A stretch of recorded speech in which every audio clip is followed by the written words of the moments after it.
Ready to move in premium triplex villas at Kollur APR Projects. ఆంధ్రప్రదేశ్లో volunteer వ్యవస్థపై central election commission కీలకమైన నిర్ణయం తీసుకుంది.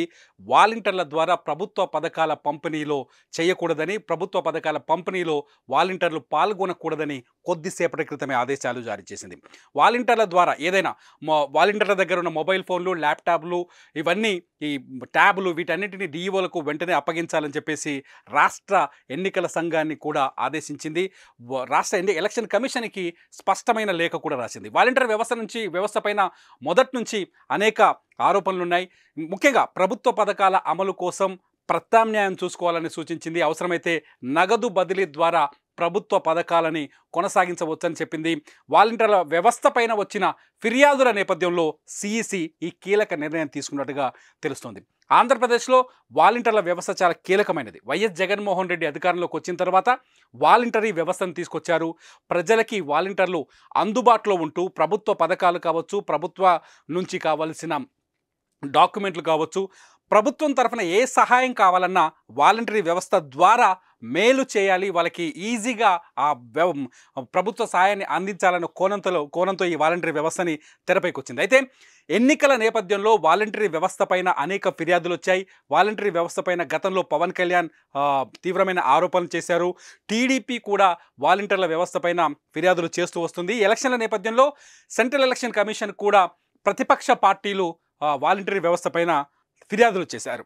అయితే వాలంటరీ వ్యవస్థ ఎలక్షన్ సమయంలో అందుబాటులో ఉంటే, వాలంటరీ వ్యవస్థ ఎన్నికల సమయంలో కూడా ప్రభుత్వ ఉద్యోగుల పేరుతోనే పని చేస్తే ఇది ఎన్నికల పైన, పోలింగ్ పైన, లేకపోతే ఎలక్షన్స్ నిర్వహణ పైన ప్రభావం చూపే అవకాశం ఉందంటూ మొదటి నుంచి ప్రతిపక్ష పార్టీలు ఎలక్షన్ కమిషన్కి కోరుతూ వచ్చారు.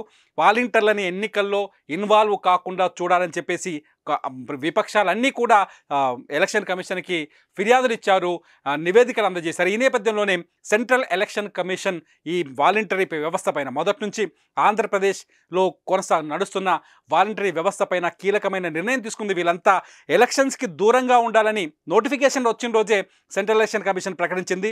వాలంటీర్లు కావచ్చు, ప్రభుత్వం తరఫున పనిచేసే వాళ్ళు ఎవరైనా సరే, కార్యకర్తలు కావచ్చు, ఎవరైనా సరే ఎలక్షన్స్కి కానీ ఎన్నికల నిర్వహణకు కానీ దూరంగా ఉండాలని చెప్పేసి నోటిఫికేషన్ వచ్చిన రోజే సెంట్రల్ ఎలక్షన్ సిఈసి ప్రకటించారు. కాకపోతే ఆంధ్రప్రదేశ్లో ఉన్న వాలంటరీ వ్యవస్థకి రాజకీయాలు ముడిపడి ఉన్నాయి.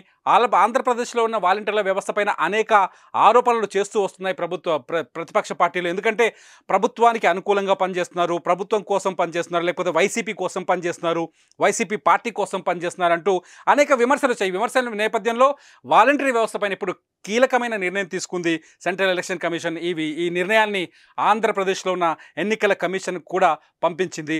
వాలంటీర్లు ప్రభుత్వ పథకాల పంపిణీకి వాలంటీర్లను వాడకూడదు, నగదు బదిలీ పథకం ద్వారా, నగదు బదిలీ విధానం ద్వారా ప్రభుత్వ పథకాన్ని అమలు చేయాలని, వాలంటీర్ల దగ్గర ఉన్న మొబైల్ ఫోన్లు, ట్యాబుల్ని వెంటనే డిఈఓకి అప్పజెప్పాలని చెప్పేసి సెంట్రల్ ఎలక్షన్ కమిషన్ కొద్దిసేపటి క్రితమే నిర్ణయం తీసుకుంది. దీంతో ఇవాల్టి నుంచి, ఈ క్షణం నుంచి వాలంటరీ వ్యవస్థ గ్రామాల్లో కానీ గ్రామీణ ప్రాంతాల్లో కానీ పనిచేయదు. వాలంటీర్ల ప్లేస్లో ప్రభుత్వ అధికారులే పనిచేస్తారు.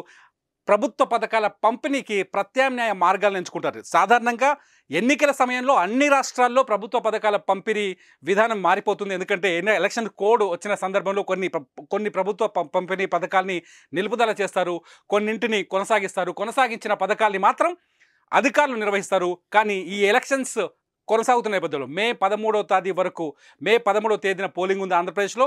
మే 13వ తేదీ వరకు ప్రభుత్వం తరఫున కార్యకర్తలు కావచ్చు, వాలంటీర్లు కావచ్చు, ఎలక్షన్స్ ప్రక్రియలో కావచ్చు, ప్రభుత్వ పథకాల పంపిణీ విషయంలో కావచ్చు పాల్గొనడానికి వీల్లేదు. ఇవాటి నుంచే వాలంటరీ వ్యవస్థ వెనక్కి తగ్గాల్సిన అవసరం ఏర్పడింది. సుమన్ టీవీలో మీ పర్సనల్ అండ్ బిజినెస్ ప్రమోషన్స్ కోసం కింది నెంబర్కి కాంటాక్ట్ చేయండి.